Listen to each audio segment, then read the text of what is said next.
I had this policy. I would go out with a guy, and after 6 months, I was over it. I never pursued anybody. But when I met Melvin, oh my God, every strategy changed. And he's not a chaser. Quiet, laid back. He's not a chaser. So what I did, I made sure I availed myself to him. Welcome back to Before You Do with Verlin with your favorite premarital coach and the auntie you didn't know you needed. And today I am super excited because we have Mrs. C. Natasha Richburg in the studio today. Welcome, Natasha, and thank you for being here. Thank you for having me. And honey, I go by Ms. Even though I've been Okay, married almost 44 years, I don't go by Mrs. I'm Ms. okay. I stand corrected. No, you good. You Ms. didn't know. Natasha. Well, guess what? You're talking about 40 years of experience, and I'm glad. That's why I wanted to have you here. And we're going to dive right into it because Let's I go. already know this is going to be one for the record. All right. Amen. Natasha, Yeah. why is it harder to date in 2026? Well, let me give you my canned answer. Our audience, you know why it's hard to date? Because you all watch TV and TV lies. TV says in 45 minutes, you're going to come together, you're going to break up, and then you're going to go back together and live happily ever after. Lie. Was that a good, quick answer? Okay. So, what's the extended version? The extended version is we haven't been taught how to date. That's number one. And women, what I've learned, a lot of women don't know how to treat a man. Nobody taught us. Nobody taught us. As men, you don't know how to date. Because I am a life coach and I have male clients, they don't know how to date. Nobody taught them. And you know how I know nobody taught them? They told me nobody taught them. They take women out, but they don't know how to date. So as they came on to my tutelage as a life coach, and my husband Melvin is fully aware, I introduce him to all the men. And when the subject is an all man subject, I let them talk to him without me. They don't know how to date. People think when you come together, it's about flutter butterflies. It is that. But you got to be friends. And the friends make you stay when the butterflies go away. That's what that's the thing that makes it stick. When you not feeling him and he not feeling you either. That's what makes you stick. There's never a day, no matter how mad I get, that Melvin ain't my boy. That I can't wait to tell him what happened. Even if the part of me that's the wife and the girlfriend ain't feeling him. The friend is always feeling him. And most Hmm, people marry people who are not their friends. That's the TV version. You can't marry flitter flatter. You marry your friend who makes you flitter flatter. Was that a little longer? Did that help? got it. I got it. I got it. We were not taught how to date. Who No. can refute that? I can't refute that. I wasn't. I just started talking to my children about it and this is my second set. I have adult children, one that's grown and married and one that's grown and not married. And I never had those conversations with them, 30, 40 years ago. And with these three that are still in their teen years, I've been talking to them more, and that's because over a year ago, I started this podcast and it made me Mm. aware of, yeah, so many things that I was not teaching them about, as you said, having relationships, having friendships with the opposite sex. And definitely, I wasn't having conversations about dating. Typical, don't do this, don't do that, but not how to date. I just started doing that. So, Today. And one of the things I've learned from being a life coach, how we dated when we were younger, totally different now. So if you teach your children what you did, that does not work. And we can go on a little later and talk about what worked. Because what we learned, if we had pitter patter butterflies, and he had pitter patter butterflies, then you may be a match. That's not how it works. What happens nowadays, particularly with a young man that's a good guy, if he's a good guy, he gets teased by other guys if he's not a dog. So what does he do? Does he become a dog sort of, yeah, yo, or does he stay a good guy? So that has a lot to do with his self-worth and self-image. And so if he's a good guy and you a good female, chances are he's not going to approach you. And you know why? Because he doesn't want to be told no. Old school, which is the school I came from, that a guy approached you and he chased you and you allowed them. Nowadays, because of the power of no, they're not going to outwardly chase you. They'll be conveniently in the room that you're in. They'll happen to be at the baseball game that you're at. They'll happen to go to the party you go to. But you have to give them a green light, and not a fresh green light. Just like, man, I like the haircut. You look good today. Girls aren't taught to compliment men. You can compliment a man in a way that's not fresh. We're taught to be complimented. It's just different now. I knew this was gonna be great. All right. Okay, Natasha, in your professional and personal opinion, does technology mixed with social media have an impact on dating? And if so, how so? Technology has an impact on communication, not just dating. Because I'm blessed to be able to teach college students and have been doing so for 20, 100 years, one thing I've learned, they sit right next to each other and text to each other when they don't want people to know they're talking. And as they text, they get away from the thing of body language that we learn. We could tell by our body language if a person really liked us. They're losing that skill. They only interpret their body language based on the way they think it should be. But because they don't look in each other's eyes and talk, they're losing the skill, and it's not their fault. We cannot blame them. We have to allow them to practice. So communication, period, is different. I just said in my class today, if somebody sends you a hateful email at work and you have to answer, my answer is let's talk or call me. Because there's no way it can't be misconstrued if I try to answer it. But conversation and keep going back and forth, that can answer it. And a lot of students tell me they don't like to talk on the phone. You know why? This is crazy. They don't know how to hang up. They say the person on the other end doesn't say goodbye. They keep talking.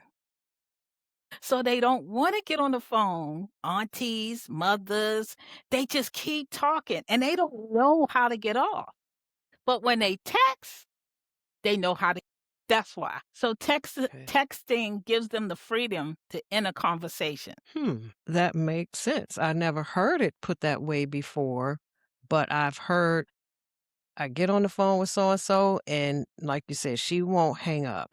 Wow. Because my interpretation was everybody's always busy. So with texting, you can read it when you read it, and nobody's going to know.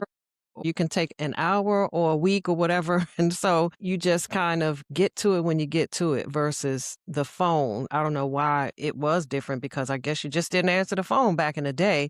But Right. with texting, you have at least you can see what's going on and then you can go back and answer it. And then for me, I know I said, well, she's busy, so she'll see it when she sees it. So I'll text it versus calling.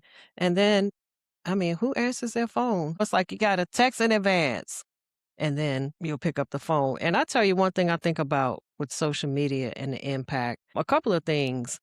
Conversation that goes on online that used to go on in the hair salon, or you had your gripes or whatever with men or your husband or your boyfriend, you talked these things through in person with the ladies. It was just a ladies thing, and this was the Mhm. okay, you went on whatever day and you griped and you talked and you had it out, and then you were fine and you went home. Whereas now, social media, everybody's just spewing out all of their business, all Mhm. of their gripes, and creating this divide between the sexes. And we don't think about that. But we had a place that we could go in person and you can say all the stuff you wanted to say. You can laugh, you could cry, but you could get it out. And that was it. And if it was 5 people in the salon or 3 people, now we get on well, not we, but ladies or women get on social media and tell thousands of people what's going on But in their life.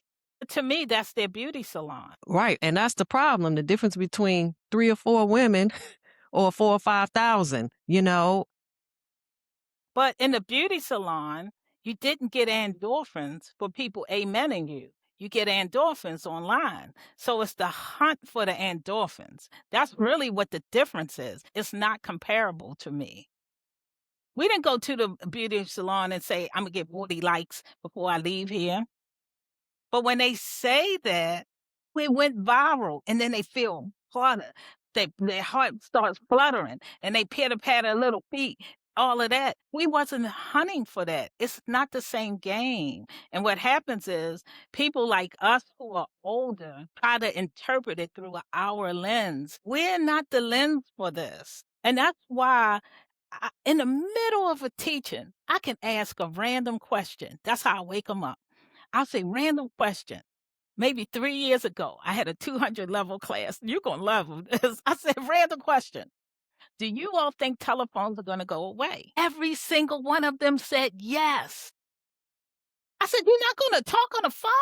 They said no. And I said, why? Because people don't know how to stop talking and I don't know how to say bye and hang up. So I went Wow, through strategies on how to say God. You said, you know what? It was nice talking to you. I got to go. So we can finish this up next time. I gave them like 10 things that they can use. That same semester, I went to my 400 level class. That's seniors. And I asked them the same question. They said, are they crazy? Phones aren't going anywhere. I love to talk on the phone. wow. And I asked Hmm, that question again a couple weeks ago in the 200 level class. They said, phones aren't going anywhere. wow. And I'll tell you something else that I think when back in the day before social media and everything was out there for everybody to see, women had some mystery about them. We had whatever our secrets were, our beauty regimen, how we did our hair, our clothes, how we sucked it in, all of those things. It was a mystery, like it was just between the women. Whereas now everything again is out in front of thousands and hundreds of thousands of people. Mhm. And men, they don't have anything to wonder about. You know, you get what I'm saying? I do, but again, I think that's an apple and an orange. Back in the day, because I was part of that day, our endorphins were being a mystery. Their endorphins is telling the secrets. It's a different scale. It's not comparable. So we compare it to what we know. They compare it to what they know. So what's the answer? I tell my clients, get outside, get out of the house, not just go to a concert because you can't talk. Go to a festival. Go to a jazz festival. Go to a rock festival, but get outside. How do they date now? Picnic, a blanket, peanut butter and jelly. In case you're broke, it's a fun picnic. It doesn't have to be fancy. Any kind of pop, any kind of drink you want to drink and chips, and just sit down and read poetry. Cloud. Have you ever I go to Fort McHenry with my grandchildren, get on a blanket, and we look at the clouds and talk about what we see.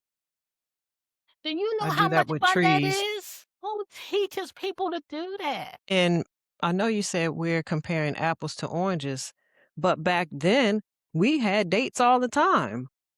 Now, all I hear is I can't get a date. There's nobody to date. People aren't approaching me. And so it might be a different comparison, but what we were doing back then was working. And what they're from But the difference back then, men weren't afraid of no. They took the no as a challenge. Boy, I'm not dating you this week. Give me another week. You know that's how now if you say no, they just like shut down. It's not the same. You know, I've had guys chase me for months trying to get that yes. They don't do that. I don't blame them because those no's are rough. Because a chick will go out and say, and he tried to date me, and I told him no, and then he's all embarrassed. You it'll be on laughing? social media. It'll be somewhere on social media going viral. I think being a woman, the one thing I've learned that I've got from being married so many years, I learned grace probably about 15 years in. I'm like, oh my God, I got to give him grace. He made me mad as a wet hen, but he didn't do it on purpose. And he does want to fix it. And I got to have the grace to let him. Grace is everything because he's my friend. And people will say, I won't talk about any celebrity name. Girl, I would divorce him. And then do what? And do what? Okay, you're going to divorce him. And what? I'm sorry. Just I'm be by sorry. myself. Okay, be by yourself. Be by myself. But you got to give a person the grace to grow, the ability to heal. So I always say it's three things to let you know if grace is warranted. Did he do it on purpose? Is he willing to fix it? And do you have the grace to let him? That's why I'm going on 44 years. It's always no. I don't care how bad it was. He didn't do it on purpose. He might have been selfish, didn't think about me. Is he willing to fix it when I set the ground rules of what I need to be fixed? Then I got to stand back and have the grace to let him. You said a mouthful. Tell us a little bit about yourself and what you do. Well, first of all, I'm an author of 11 books. And my most recent book is People Ask, What is the Secret of Our 36-Year Marriage? That particular year, everybody kept asking me and my husband, what's the secret? I'm like, I'm going to write it in a book. Read the book. And that's an audible book. So you can listen to it. And it's in my husband's voice because he got a nice, deep, sexy voice. I love his voice. So that's why I got him to do it. And my other books on my daughter's IVF process, we put those in audible books. And that's her book. She has a nice book. So I do that. And then I also coach people. I coach people. I do artist training. If you need to get on media based on your style, I don't try to make you fit any style, get to know you and on your style, help you with media. And then I actually coach people through problems. Once you come through my life coaching session and pay the 6 monthly fees, I'm your life coach for life. We work tight for 6 months. Some people we work tight. Most people we work tight for 18 months. And by then they fly from the cuckoo's nest and they come back if they need to re up or they have a problem. And we work through it because I know them. I can kind of talk them through things because it's good being old. I love being old. Girl, my W is wise. I love using my W. When you get older, you get wise as I don't know what. You go, did I say that? You can tell, can't you? You get Hmm. wise when you get old. I love that. So tell me I about do. yourself and your wisdom. Well, first of all, I want to say I definitely agree. I have said stuff to somebody and said, you know what, that was good. It's like, yeah, that is good stuff. So yeah, I agree. And guess what I do? I What? find my closest pen and pad and I write it down because I was like, I'm gonna use this again. Either it's gonna go in the book or I'm gonna use it again. So yes, I totally get that. When you get some experience under your belt and you say some things right off the cuff, I'm like, yeah, that's some good stuff. I'm gonna write that down. But yeah. So about me, I'm an author, coach as well, pre-marriage coach, and I absolutely love having guests like you. I love asking the questions that bring out the best in my guest. And so far, you have been on point, and I love it. Now, you kind of answered this, but I want you to go into it a little more. You Huh? talked about men not wanting to hear no. All right. Yeah. What else or what other reasons, let's say mainly women are listening. Mm-hmm. I'm not getting approached, no men come to me or whatever. What else beside the no can you tell them that, okay, this is why men are not approaching you per se, or women? Okay, let me just tell you this. I was the type of person growing up that I had this policy. I would go out with a guy, and after 6 months, I was over it. Maybe three, depended. I never pursued anybody. But when I met Melvin, my God, every strategy changed. And he's not a chaser. Quiet, laid back. He's not a chaser. So what I did, I made sure, and I wrote about this in a book, I made sure I availed myself to him. For example, my mother asked me to go on a tournament. No. I said, no, all you old people. She brought Melvin home. He asked me to go. So I went because I was a attracted girl. Then when we came back, he never asked me my number. Girls, listen to this part. He never asked me my number. So I said, Ma, you know anybody that got his number? She said, I do. He told me he got home from work by 5 o'clock. I called his house 10 minutes to 5.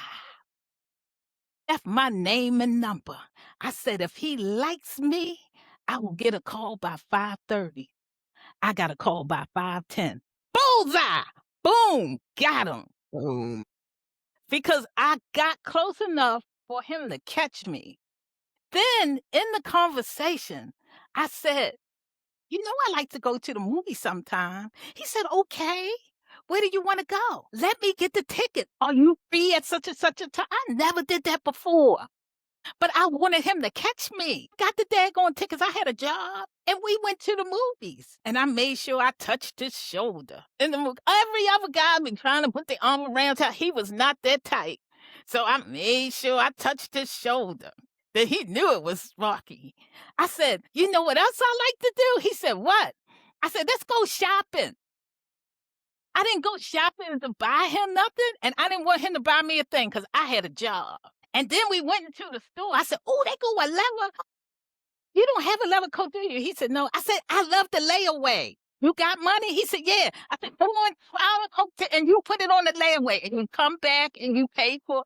So we had to go back to the store to pay on his layaway. that's what you call strategy. Complete strategy. Because I was used to being chased.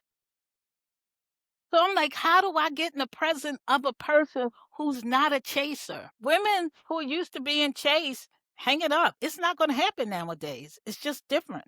Not if he's a good guy. Guys who aren't good will chase you. Oh, yeah. Because nowadays, what I've learned from coaching people with dating, the guy is checking out your assets more than you checking out his because he's making sure you can supplement his income. Back then, me and Melvin both were poor. We didn't even have the PO. We grew to P, and then we got the OR, poor. That was like 5 years in. So we didn't have nothing to get. We were still working on the layaway. But I chased him till he caught me. Wow, that's good stuff. I, I don't know if I was talking to someone or podcasting, but I said one of the prettiest things that women can wear is a smile. And we All need the to work on time. softening our face when we're out.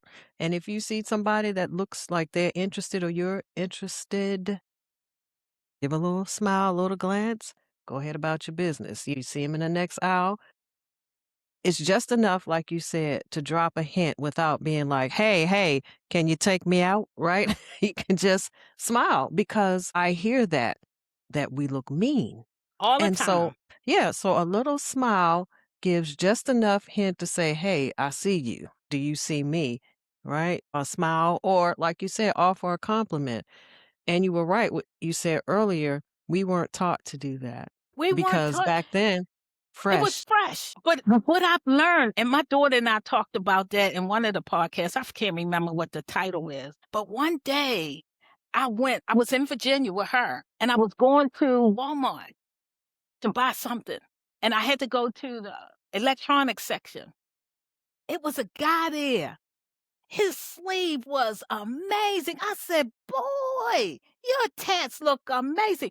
He blushed. And then his friend came to the counter and he had two sleeves. I said, look at you. That's amazing. They look handsome on you." And he turned to a little boy in front of my face. And I went home and I said, "Erica, why did they do that?" She says, "Because nobody compliments men." So I did an experiment. Now, man, you look dapper.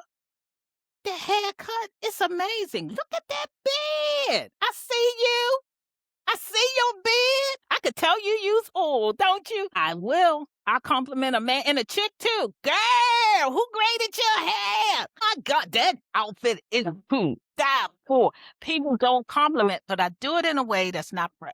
So you gotta practice, ladies, complimenting and not being fresh with it. Compliment like you compliment your friends. One of the things I say to guys that's not fresh, you look dapper. That is so not fresh. They Then I probably get say extra. dapper. What is Dapper, dapper? like Dapper Dan, you know. And their shoes are amazing. Boy, your sneaks are clean, not clean, clean. Look at you. Where you going? You better ask somebody. You know, I do that. I still do that. And they blush. Nobody compliments anybody. I compliment men and women all the time. Women, guys, compliment. You don't have to be fresh with it. Don't look them up and down. Just compliment them. Agreed, agreed. So what and everybody has something to say about this, but I wanna hear what you have to say. What is Okay. the state of the current dating pool? I think the dating pool is what it is. Life has ebbs and flows. And if we don't take seriously, I'm going to tell you this. I went and had lunch with a friend, and she says, "I coach women because women need to be coached." I said, "I coach men. Who they going to marry? Who your women going to marry?" I'm coaching the men. I'm not trying to coach the men from to be a woman. I'm coaching them to understand what women like. When they get boy stuff, I send them to Melvin. But from a girl's front, I'll give you one secret, fellas. I got one secret. I know one of my clients gonna be so mad.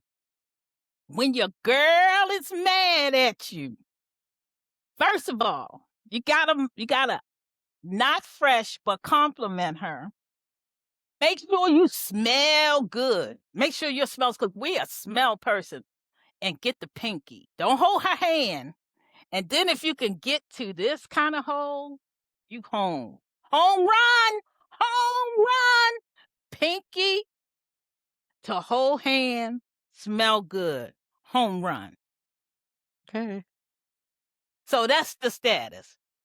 It's enough men out there, they just don't know how to date. I like that. I posted before, I said, "It is said to be over 8 billion people on the planet. Surely there's one man for you." And a lot of women don't want to go outside of their race. And that's one of the things you got to let that go. We have there's a scarcity mentality. You hear it all the time. It's not enough men to go around. There aren't any men, all of that. But you said go outside the race. So If they know you will go, and because I teach at an international school and it's 170 countries, a boy is a boy. And I watch them boys, and a girl is a girl. And if you friendly, the most unlikeliest people make couples, and the most unlikeliest people are best friends. And I never got called auntie so much as I have by the Middle Easters. Ah, auntie, when they trying to get over. No, still getting to see. Don't call me auntie. that's comical. Okay, so for folks today that are dating, right? Do you think marriage is the end goal or are people just hooking up? I think if you want a life partner, if you have a vision for your life that allows growing something together, marriage is the end goal. You just want somebody to sleep with, hook up, and you won't have an end goal together. I like having a partner, and we sit down every year and do our marriage strategy. Every year. We lay out the things that we're going to do as a family for the year, including vacations, including business strategies, and include podcast strategies, include getting together with other people's strategies. We lay it out for a whole year and we do it together. What we're going to do around the house. I like that kingdom building. That's saying a lot because when you can sit down and plan your future, that means you're in a good space. When you don't think about what we're gonna do next year, you might wanna question that. But So, that means yeah. you're not with your friend. Cause I could still be mad at my husband, but I'm never mad at my friend. That thing of when you get married and you get mad and you don't kiss, we always touch. That thing about, "I ain't spoke to him 2 weeks." I wish. I don't think there's a woman who can go 2 weeks without talking. That would be a miracle itself. Some do. They get so mad, they won't talk, Hmm, and the man won't too. I talk. no. The first time, maybe about 4 years ago, I went on a marriage retreat for the first time in my life, a couples trip. And after the end, I said, "Melvin, I can see why we still married and they all on their second and third marriage. I could see the difference immediately. First of all, when we got, they had cars pick us up. I got to sit by my husband. I see him all the time. I don't care who I sit by. Second of all, Melvin, I don't want to go to dinner. Bring me something." He went to dinner with the crew. I'm not going to dinner without my husband. I don't need to go with him. I see him all the time. Melvin, they're going skiing in the morning. So I'm going to go get you some breakfast. You go on skiing. I'm going to stay back and write. But at night, we're going dancing. So I want to dance. So be ready to dance. I don't have to be with them every second. They had to be with their partners every second. Oh, I don't do that. I get it. I say the same thing because my husband is retired, even though he still works around. And I say the same thing. I say, we're around each other all the time. Go ahead. Like you said, we're Yeah. out somewhere with a group. If you want to go with the guys, go ahead. We're together all the time. Be free. Like nobody should feel like your whole world revolves around them. Right. That's not a good thing. Not in my Right. opinion. Right. No, I believe it works good. You got time together, they got time away, you got time by yourself, and you got time for the Lord or whatever you do to worship and ground yourself. Exactly. You answered this already, but I'll ask again in terms of the preferred method of dating in person, right? So you have a preferred method, which you said get outside. However, is there a time when you would recommend someone to date online? Let's say they are, and we had this decades ago, but still an extreme introvert. Would you tell them, "Hey, try online?" Like, when is there a time when you would say, "Yeah, go for it online," or is there a time? I do say that at first. Like when people first go through a divorce and they not really ready to rub skin with somebody, I was like, it's good to reach out online just to hear a deep voice to text with somebody else. Don't look at it as you trying to get a relationship. Just you want the other sex in your space. I think that works as you're healing and you're not trying to do something serious. And then what I've learned after a while, most of the time that doesn't work because the day's crop of men is really looking for somebody to take care of them. They really looking for a certain type. But after that, you just got to get outside. I like say it like this because that's how they did it in old days. I said people got to smell you because you have your own scent, and they really crave that scent when they see you enough. And that's what you do. You just have to get outside. You have to get outside to become familiar. You have to you can't just go out, "I went out today." No, if it's a college team, go to every game. If it's a baseball game, go to every game. Years ago when my friend was we had just got out of college. She went to every professional baseball game. And she got there early. She sat by the dugout and one of the players noticed her and they dated. And she's not the type that was impressed by that, but she was there all the time and he liked what he saw. And they just dated. It never became more than that. But if she wasn't outside, they would have never met. So that's why I say just go outside and be kind, be pleasant, speak. "Hey, how are you?" Know the people, speak to everybody. Everybody's so scared that if somebody says something nice, they're being fresh. If somebody compliments, they're being fresh. Everybody can figure out a way to compliment and not be fresh. "I like your outfit." What's wrong with that? I'm not looking you up and down. I'm not giving you those bedroom eyes. I just like your outfit. I really do.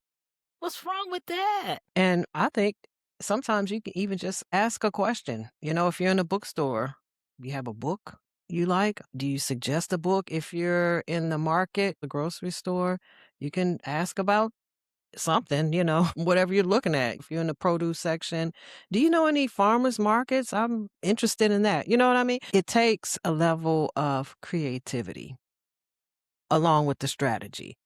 Be It does. creative. You In think? Melbourne, when I used to send him shopping a lot in the old days, I do it now because he doesn't shop that much, but he will always get picked up at the greens. While he's pulling out the greens, a lady will always come and ask him questions. But it's okay. That doesn't bother me. People says, "Does that bother you?" You can't take what's mine. So if you take him, he wasn't mine. And I really believe that. I don't have time for drama. And he almost got picked up. He said, "Tash, almost got picked up again." I said, "You did? What was her move?" It's Right, you can okay. teach it. Right. It's nothing wrong with it to me. So, where do you see dating in the next 10 to 15 years? I think people need to get brave. I really think people need to get brave. From going to school with a lot of people from the Middle East, I can just tell you this from my own experience. They adore black women. They pull me up, Professor Richburg. Guess what? I said, "Well, why don't you ask her out?" We'll never say yes. They think we'll never say yes. I know. Who knew? You know how sometimes students try to tell you their deepest secrets. Well, they really believe we'll never say yes. So you got to position yourself, if you may say yes, to be in their friend space. If you want to date, start playing chess. Go outside and watch them play chess. Join Take a up bowling golf. league. I play golf. Suck at it. But me and my friend, we go play golf. We've had a coach for 5 years now. We just started wearing golf clothes. We go play golf. But if you really want to be around men, play golf. Go to the baseball game. Go to the football game. Sit in the same kind of section so you see the kind of same people all the time. And really enjoy the game. And just be kind to everybody. Be kind. Be kind. That's all you gotta do. So where's dating? If we get out, if we learn to be kind and we learn to compliment and we watch people who looking to prey on us, what are the type that prey on us? You could tell. They just love bomb too much. If a person love bomb, red flag, red flag, red flag, red flag, move on. You don't want to be bombed. You know you the bomb. You don't need to be bombed. You know who you are. But if he's kind, if he's kind of reserved, and if he feels that, well, I have friends who have met guys who are in awe that she would give him a chance. The hardest thing when I talk to the friends, the guys has a quandary. If he doesn't approach you, you might call him a simp. If he does approach you, you say, "Oh, he's too fast." And he don't want to be a simp and he don't want to be fast. So he needs your clues. If you say, "I'm not interested," he thinks you just one of those girls that say no to mean yes. You have to make it, my no is my no. And if he likes you, he's not going anywhere. I don't care. If he likes you, he's not going anywhere. Yep. So just be kind and introduce your friends to friends. So that's where I think dating is. I think we all have a role to play in it. Hmm. I like to give advice for people to hang in there when they think it's over. And even young married couples who have a big fight and they call me up, I'm like, "Oh, girl, he just mad. Give him 48 hours. Once the get off, you all can talk. It ain't the end." Nowadays, chick thinks it's the end because it had a blow up. Oh Lord, we would have ended like 41 years ago. Blow ups just mean everybody's passionate. That's all. When you don't care anymore, That's the that's the scary time thing. to worry. You Yeah. say, whatever, do what you do. Do what you do. Then it's over. Mhm. Mhm. Blow ups mean everybody cares. So I think the state of dating, the possibilities are there. Just like in this political climate, we have learned to stay inside and let them march outside. I think we can learn to be kind and compliment and give grace in the case of error. As long as they want to fix it, that's where it's at. Good stuff. So, what are 3 takeaway points for our audience? If you want to date, again, you got to open yourself up with a smile. You got to compliment in a non-fresh manner. If you go into a relationship and something makes you upset, is he willing to fix it? And do you have the grace to let him? Ask yourself, when lemonade happened, why did she stay? The question is, where was she going to go? She had the grace to let him. There's nothing wrong with grace. That's her grace, ain't your grace. Everybody got had their own level of grace. I don't know if I had that much grace, but everybody has their own level. Have you exercised grace? I don't think we've been taught to. I would love to give sessions on exercising grace, but I couldn't do it on this, not online. We have to have private sections with no phone. And I'll teach you how to give grace, but it can't be publicly because it'll be misconstrued. Mhm. But that's true. That is one thing I do talk about with my children, giving grace, and I do talk when I've done some couples, and I have mentioned that because we're all flawed, and I think we forget that. We are all flawed, maybe not in this area, but in another area. That's why, we have to be in that space, like you say, to give grace because you may be doing really well right now, but you're gonna mess up. And it doesn't matter how much you love each other, how much you like each other. At some point, you're going to disappoint each other. You're going to make the other one angry, and you're going to do something stupid. It's a given It's a because we're given. flawed. It's a given. I mean, it doesn't matter how much you love someone. You're going to eventually hurt them, not intentionally, but you're Hmm. going to do something that's going to disappoint them. And so that grace piece is very important. And the other thing, and this is something I teach my children, if the person does extend you grace and they forgive, take it a step up and you be committed to say, how can I make this right? Not just, okay, thank you, you forgive me, you gave me grace, but figure out how you can make that thing right. Hmm. That's true maturity. When you can Right. do that. And I believe that's what I said my second step is, because once you decide that, okay, you're going to fix it, this is what fix it means to me. And a lot of people, I remember one podcast, she said, well, do you do anything wrong? I was like, girl, the list of what I do wrong is too long for this podcast. And we're not talking about that right now. And one thing I always told my children, your daddy married somebody like me. Most women at the executive level don't have a first husband that goes all the way to first husband after 40 some years. At my level, that man had more grace than I could spell. He does. So we don't need to talk about and I would tell my kids all the time, women like me don't have husbands like this long. They don't. Everybody I know at the level that I'm at usually is their second husband, or they got married real late and that's why it's only their first. Mhm, mhm. So I know I'm a trip. What they say, you spitting bars. When you say that, I'm spitting bars. Yes. Look, I'm hoping I got that right. That was You got just it right. Oh I my got it right? goodness. Alright. You are so amazing. I love it. Girl, maybe we could do a rap beat together. Oh my goodness, alright, no. Your children, You we got me embarrassing there. everybody. Stop it. Alright, because I know somebody's gonna wanna contact you. How can they get in contact with you, miss? Just Google, see Natasha Richburg anywhere, and all my stuff will come up. It's easy. I always say to people, just Google me. See Natasha Richburg, all that stuff, and then you figure it out from there.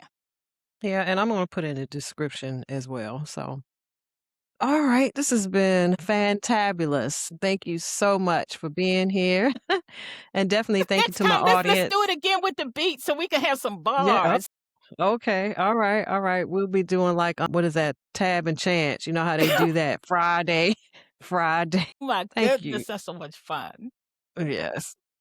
And Thank again, you. thank you for your patience because we had our technical difficulty and you came back. And thank you so, so much for joining the conversation. And to my audience, please hit the like button and the subscribe button if you have not already. And make sure you share this out with the people that you care about, especially women that are looking to be and stay happily married, as well as just get a date. They Stay could get a tuned for date. more. Get that date. Hopefully, after this, they can. Yes. Stay tuned for more content as well as programs I'll be offering in the near future for women only because there's one thing I know, and that's how to get a good man, and I'm gonna show you how to do the same. How about All that? right. Mm. Go over to my website at verlintarleton.com, pick up your freebies and see what's going on. Again, thank you for joining us. Until next week, may you experience extraordinary love. Bye for now. Shucks. Bye for now.